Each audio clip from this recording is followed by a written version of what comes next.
Okay, here we are processing Rosehips.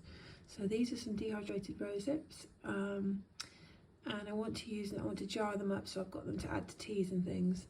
They're really high in vitamin C, anti-inflammatory, and just a great taste, like a lovely taste in teas.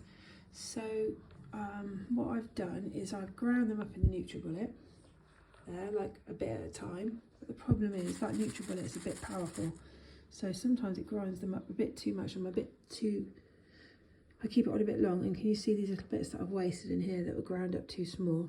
So often when you're figuring out ways of doing things, you learn as you go along and you find the best tools. So what happens is these ground up bits of rosehip, then when you shake them in a sieve, all the hairs kind of stick together, the irritant hairs, which you don't want to breathe in, by the way, too much. You don't want to breathe in.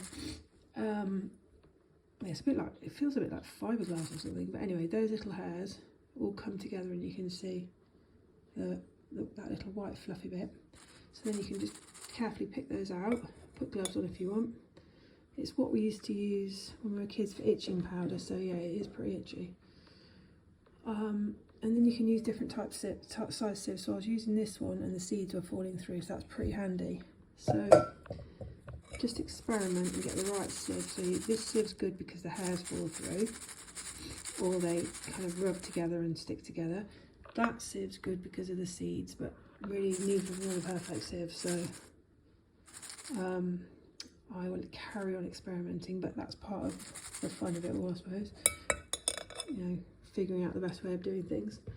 And then here is some that I've done, and there's a few seeds in there, but mostly not many, and then most of the hairs, well, nearly, yeah, there's hardly any hairs at all in there. So these I will jar and use in teas.